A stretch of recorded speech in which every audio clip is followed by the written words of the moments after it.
Well, good morning, Ballard Church. Thank you so much for joining us this morning. Whether you're watching in your car or at home with your family, we are so glad that you have tuned in and decided to spend your Sunday morning with us here at Ballard Church. We like to spend every Sunday morning the same way, and that is to open service out with prayer. So go ahead, bow your heads with me this morning and let's pray. Well, God, we thank you that you are here with us, God, whether that's in our living room, in our car, God, wherever we're at this morning, Jesus, wherever we're walking through, God, we just pray, would you be here with us, Jesus? Would you work in our hearts this morning, God? We love you and we give you all the glory and all the praise. And all God's people said, amen. Well, hey, we're going to worship this morning, you guys, so would you go ahead and join me for this song?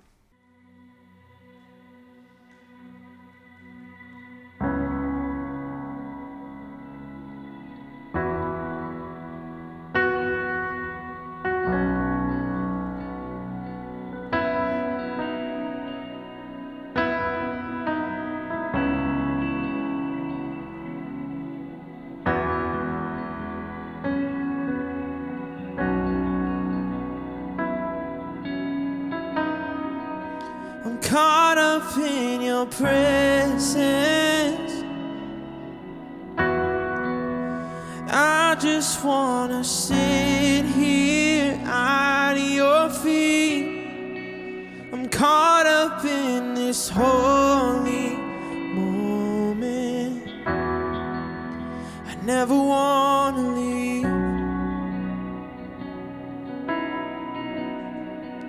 'Cause I'm not here for blessings. Jesus, you don't owe me anything more than anything that you can do. I just want you.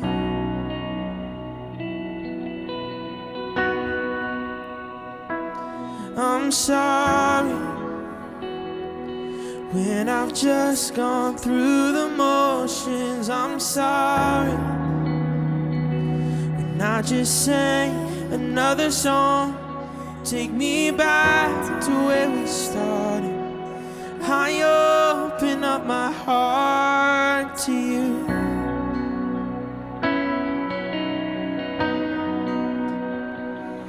I'm sorry when I've come with my agenda. I'm sorry when I forgot that you're enough. Take me back to where we started. I open up my heart to you. We sing, caught up in your presence. Lord, I just wanna sit here at your feet. I'm caught up in this holy moment. I never wanna leave. Oh, I'm not here. Oh, I'm not here for blessings.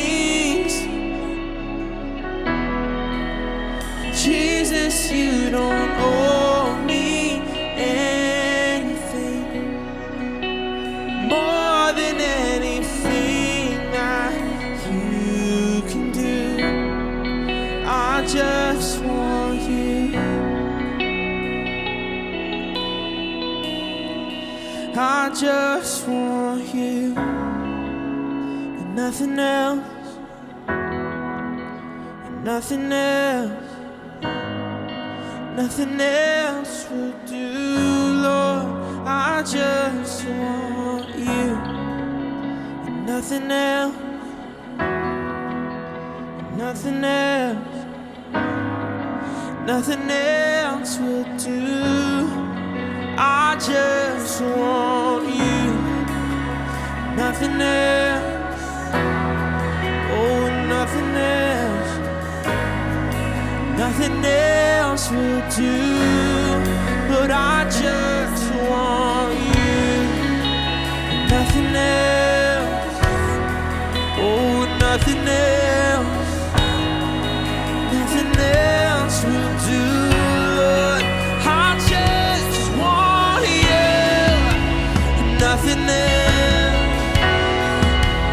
nothing else but you, Jesus. Nothing else will do. I just want you.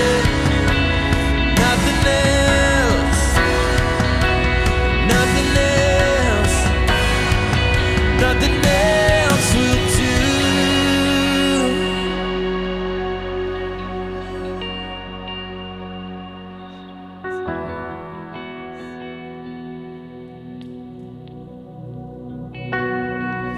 And I just wanna be where you are. And I just wanna be near your heart. There is nothing like your love.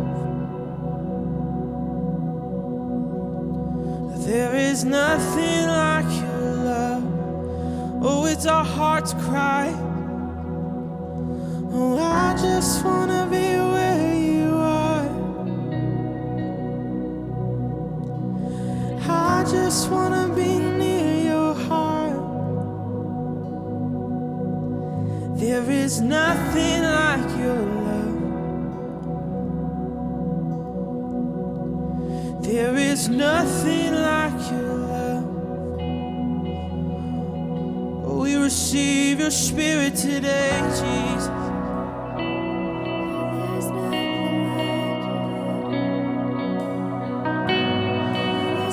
Nothing like being in your presence, Lord. Would you do what only you can do, Lord?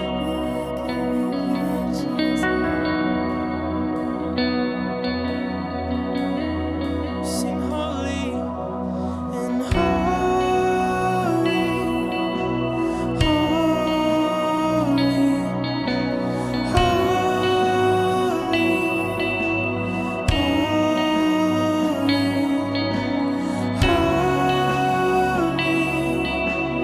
holy, Jesus, I love you.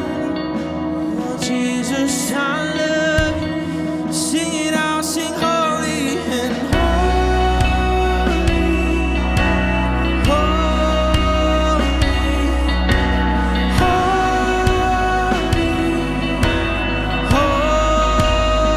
holy,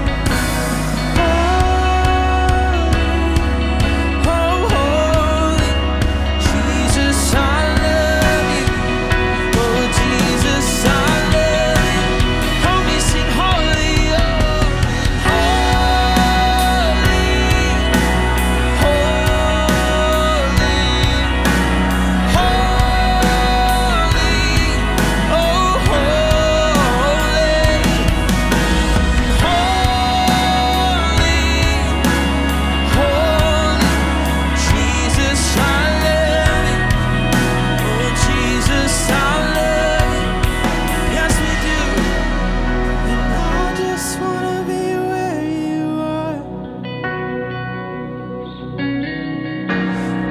just wanna be near your heart. There is nothing like your love. There is nothing like your love. There's nothing like it, Jesus.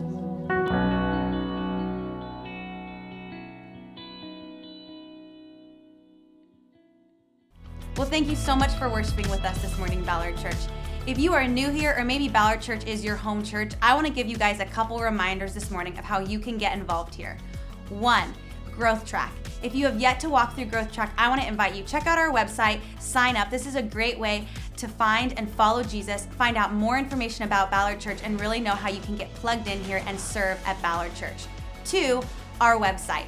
You can find out more information on how to give online, upcoming events, and for an exciting announcement coming out this week, I'm going to kick it to Pastor Lance for today's message and for the exciting announcement.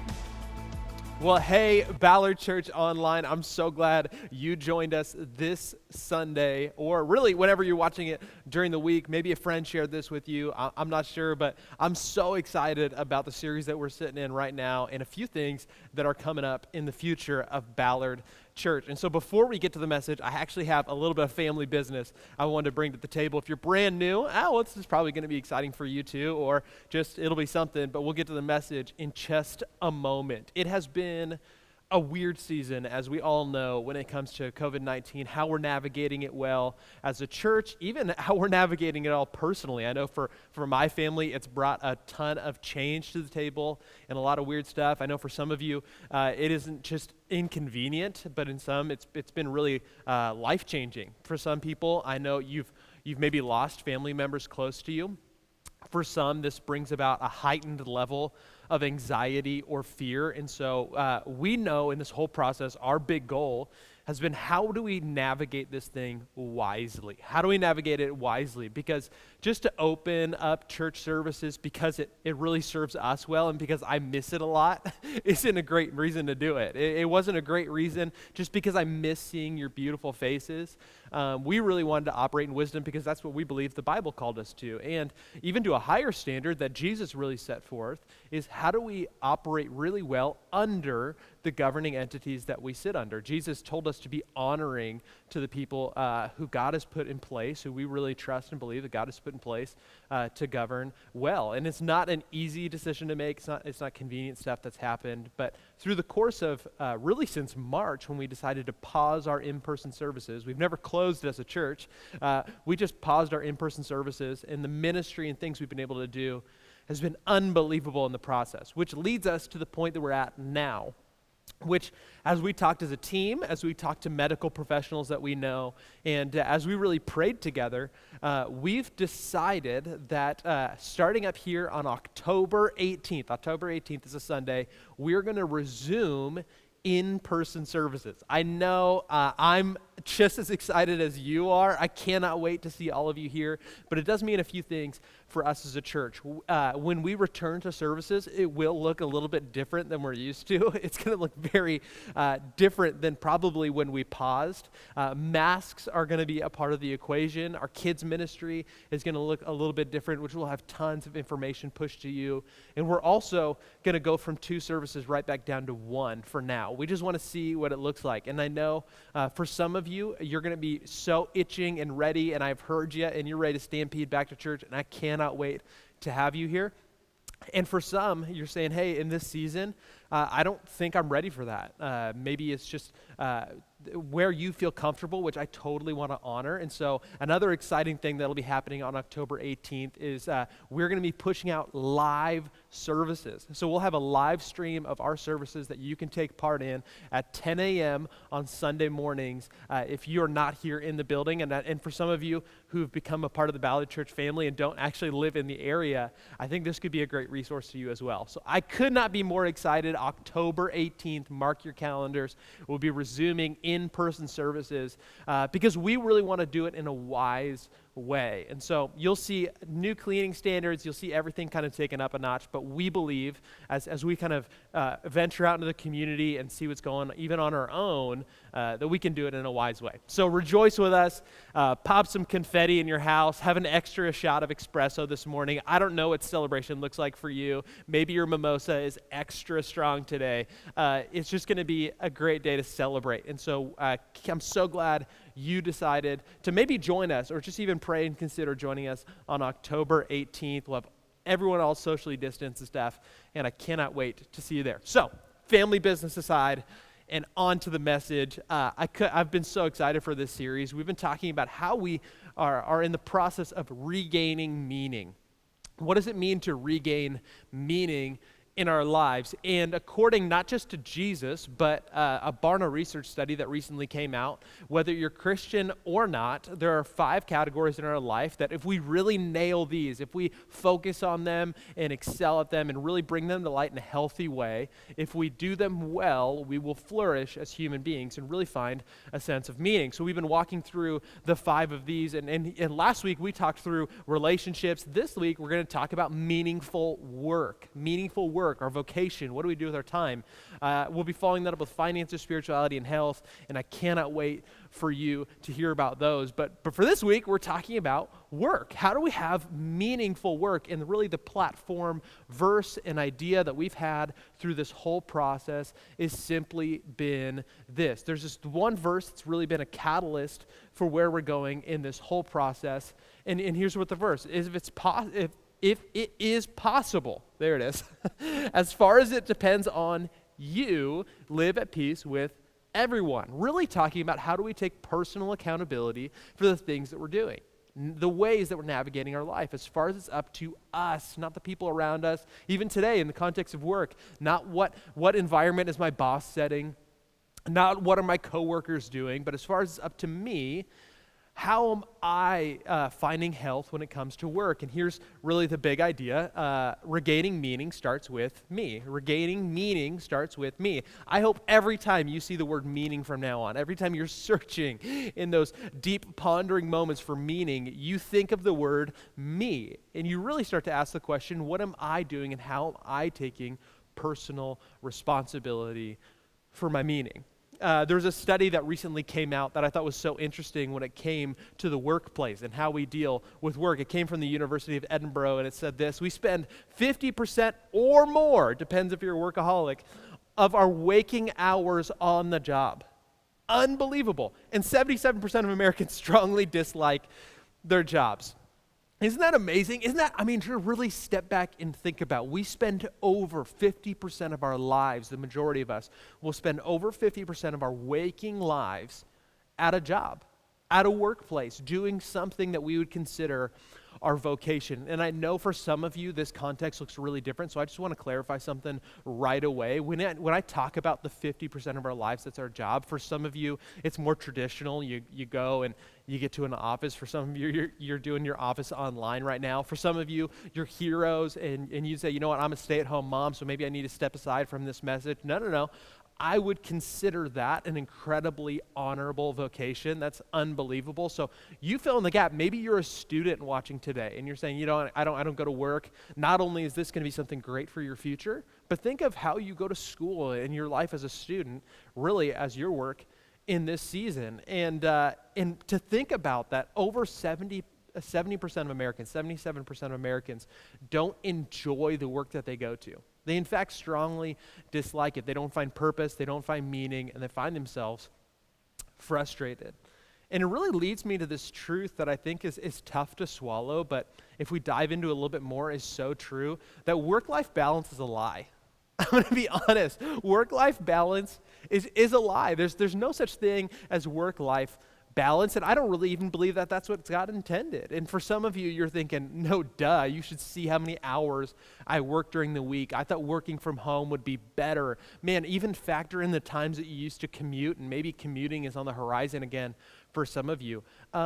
Could you imagine thinking about your time? You're like, no wonder work-life balance isn't a thing. And today isn't going to be a management seminar. It isn't going to be a how to steward your time better seminar, though I think that's really valuable. That's not what it's about.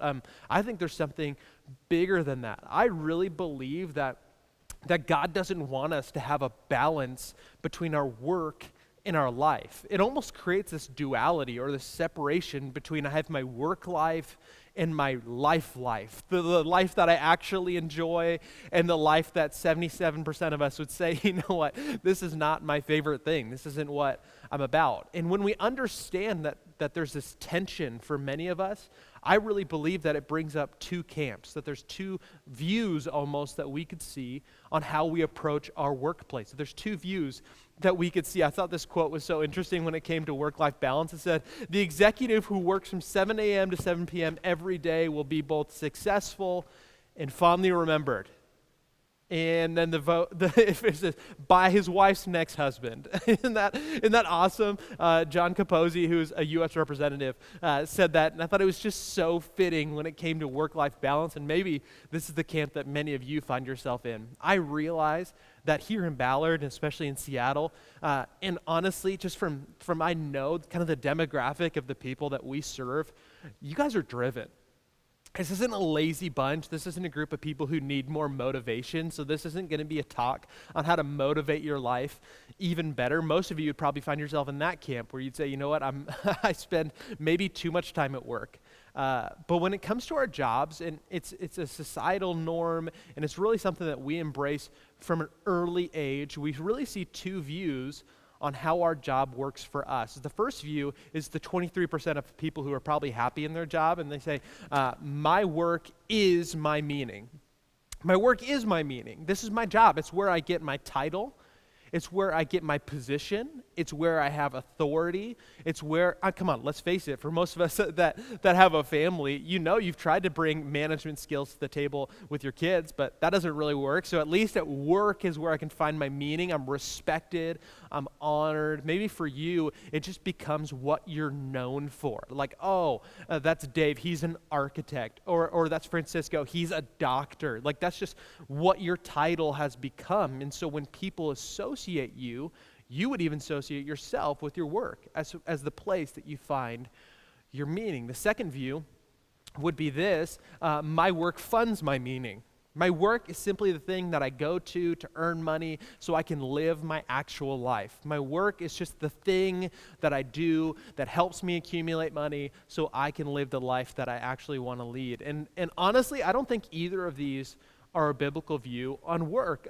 This one, as far as money goes, here's what I'll tell you. Next week, we're going to be talking about how money can create meaning in our life. And I know you probably have an idea of what I'm going to talk about. At least you think you do. But I promise you, it will surprise you. There's one message that I've been most excited about.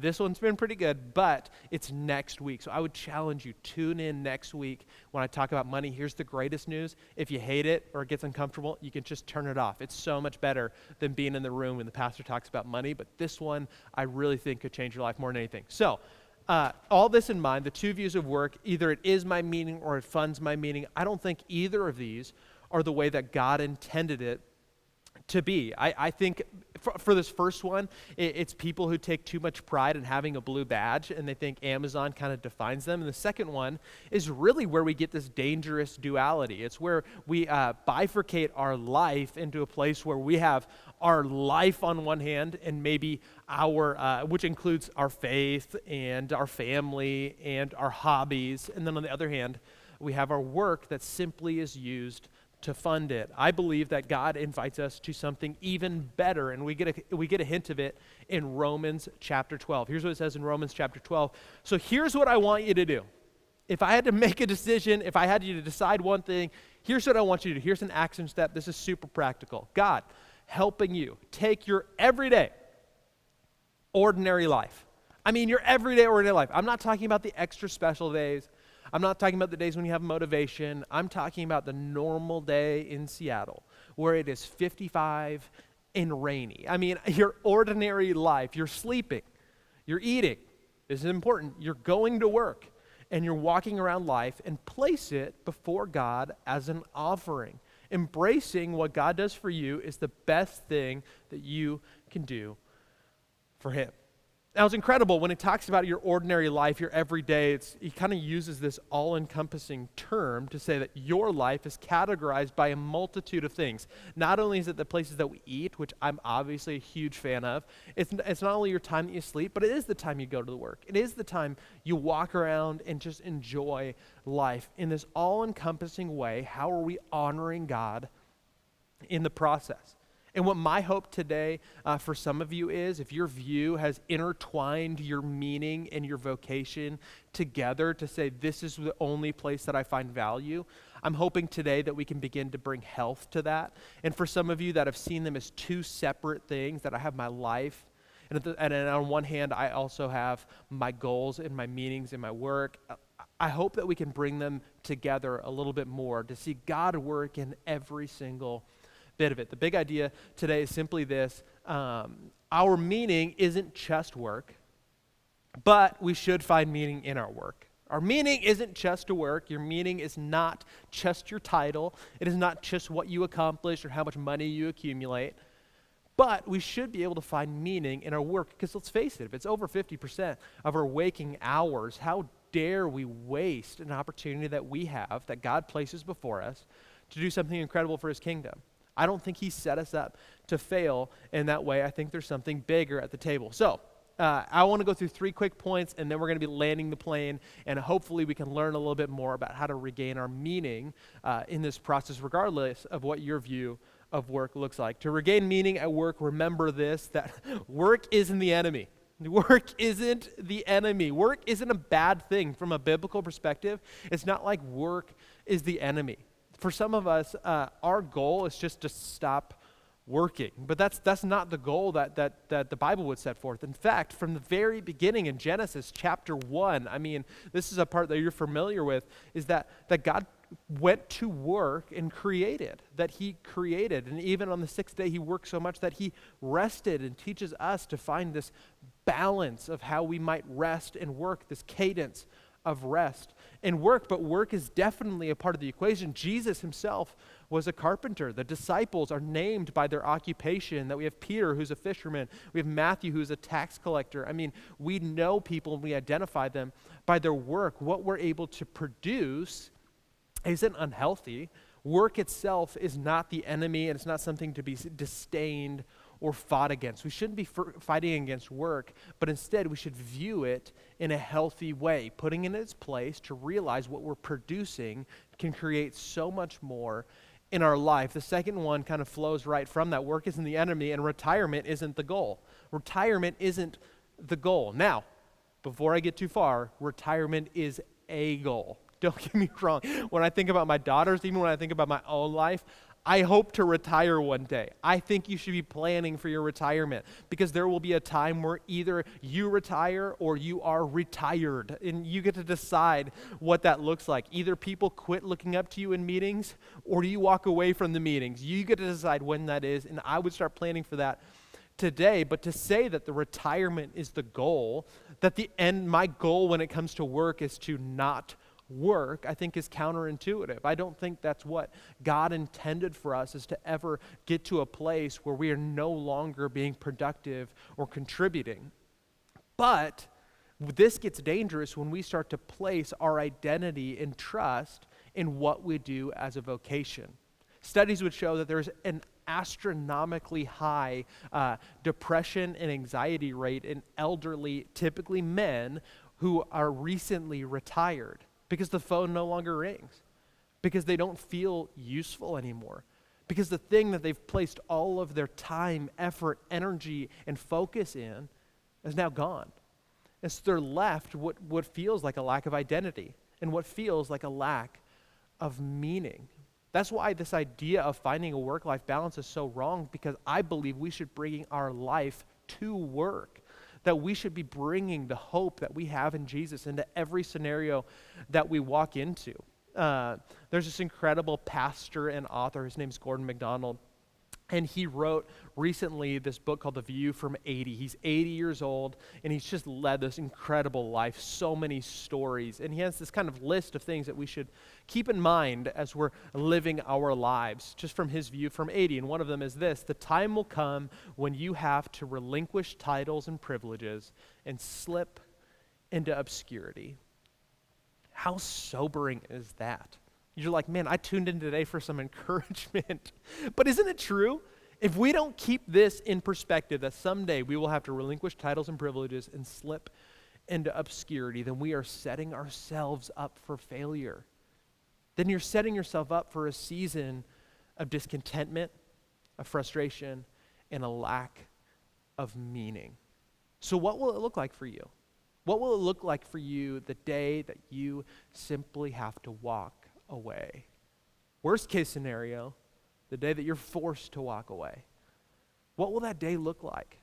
Are we okay? Are we working with this in mind, realizing that what we're contributing, whether it be a job that you love where you feel so much fulfillment and satisfaction out of, or you're like, man, I'm producing a product that nobody really cares about, isn't making the world better, I'm not solving world peace or world hunger with my job. Listen, that's okay. That's not what God called us to. God called us to take responsibility of how we show up, realizing, get this, that the people that we work with, regardless of how many or how noble, are sons and daughters of God.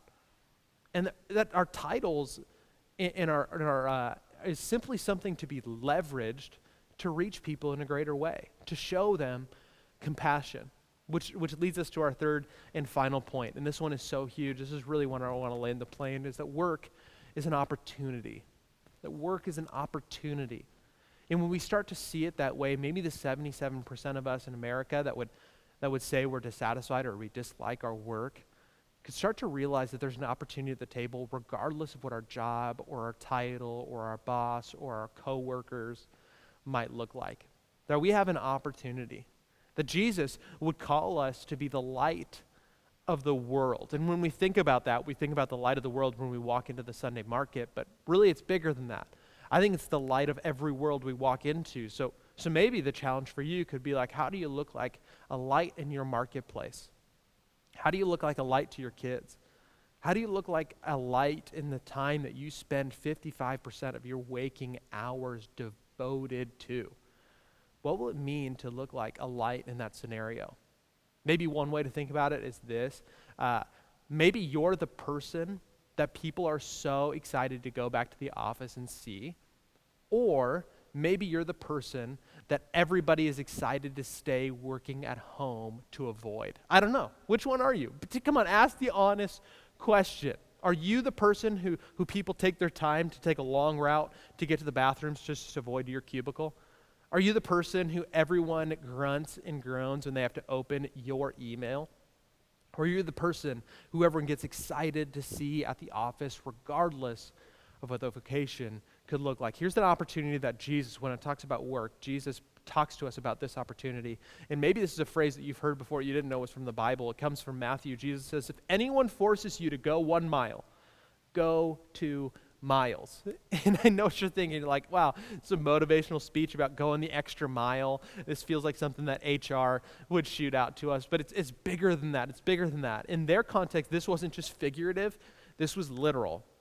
In the Roman Empire, when Jesus was teaching, or any Roman soldier could come up to an occupied person. So to this, he'd be probably a Jewish crowd. He could walk up to you and say, you have to carry my armor. You have to carry my load. You have to help me travel 1 mile. That's what they could ask you. And you had to drop whatever you were doing. You had to carry their load and burden and bring it 1 mile. And so no wonder when a Roman soldier walked into town, everybody scattered. They were like, no, I'm good. It's like when a friend texts you and asks you to help them move. It's like everybody just goes dark, like, sorry, my phone was broken. It was on airplane mode. I didn't even know. The same thing was true then, that when people, when it came to their work or whatever it might be, Jesus challenged them, hey, when someone forces you to go to a mile that you never even intended to go, what if you just went the extra mile?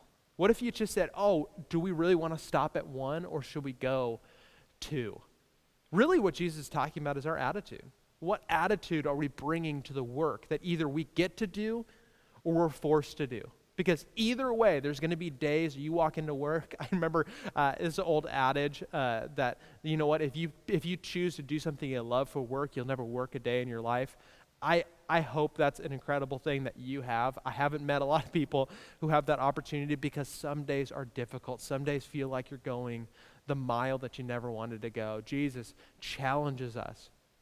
Being a light in our workplace, how do we go the extra mile? I want to close with this story. I don't know if you remember playing Monopoly as a kid. Do you guys remember Monopoly? I did not really have the attention span for Monopoly, but my family, we'd set up Monopoly. Everyone would choose their little characters. It's the mad dash to get to Boardwalk. You're creating your properties in your little empire of real estate. It was so great. You'd be collecting money. You'd be doing your thing. You'd be working it out. And man, there's nothing better than when you're in the leveraging position in Monopoly. When you're just in the place where you start to accumulate resources and you become the monopoly and you just start to throw your weight around, you start to throw your money around, you're talking so much trash. When else as a kid could you talk trash to your parents about finances? It's incredible.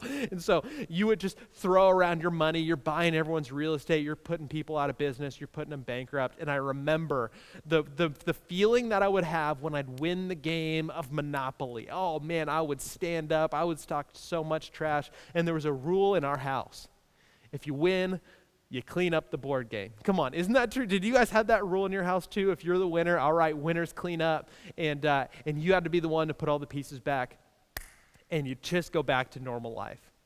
And what's incredible is you go from this position of having so much money and resource until the moment you just got to put the game away and you go back to normal life. If we're not careful, I think if we're not really, really cognizant of how we approach our work, unfortunately, we could get the end of it. We could get to the moment of retirement, and it could feel like the game of Monopoly, where we had so much resource, we had so much power, we played all the moves right, we accumulated all the resources. And then at the end of the day, for all of us, the time will come where you pack up the board game and you put it away. In that moment, I would challenge you, be proud of how you played. And maybe today is the day that you start living your life differently, looking to the end of the road to simply wonder, how can my work bring me meaning? How can the thing that I put my effort and energy towards bring me meaning? So at the end of the day, I can be so proud of how I pack up the game versus walking away thinking, wasn't it nice while I had it? Maybe work and life in balance isn't the goal. Maybe the goal is to bring faith to every area of our life. Let Jesus inform how we should be acting both in our life and our work. And when they start to become one, where we bring our meaning to everything that we do, when we produce with the goal in mind of how we're honoring God, something incredible can happen. A transformation can happen in our heart. It says this in Colossians, the final verse I want to read, then I want to pray for us. In Colossians it says, whatever you do, work at it with all your heart, as working for the Lord, not for human masters, since you know that you will receive an inheritance from the Lord as a reward. So, regardless of what your job is, my goal today wasn't convince you to change jobs. My goal today wasn't to convince you that your job is pointless, though you may feel like it. My job for today was to just help us realize that God has given us an opportunity to work whatever that we have with all of our heart. And when we do that, I think we can regain a sense of meaning when it comes to our occupation, a sense of meaning when it comes to our work, and that we could be in the minority of people who, even if you don't like your job, could walk in with confidence knowing that we are leveraging and stewarding the over 50% of our waking time spent at a vocation in a way that we're proud of, in a way that really seized opportunity, that wasn't just gunning for retirement, that didn't see work or a boss or a coworker as the enemy, but realized that we had something great at stake. So today, if you're a student or a stay-at-home mom, you're an Amazon employee, or you work for Microsoft, maybe you work for McDonald's down the street, I don't know what it is, but you have the opportunity to walk into every single day realizing that you're not serving people, that you're serving God. Wow, when we get that, I think everything could change. Let's pray together as we close. God, thank you for today. Thanks for the opportunity that we have to just learn a little bit more about how to regain our meaning. I pray today that you would enlighten the words that you've brought to the table, that God, you'd challenge us in areas that we need to grow or change, and you'd remind us that ultimately we find our meaning in you. That it's not a title that we received from a job or an organization, but God, it's a title that we receive from you, a son or daughter. And that is the one we cherish most of all. Every other title will fade away and drift into obscurity. But we stand confident knowing that who we are in you is all we need. So God, thank you for today. In Jesus' name, amen and amen. God bless you guys. I cannot wait to see you October 18th live and in person. But for next week, we'll see you online at Ballard Church Online. God bless.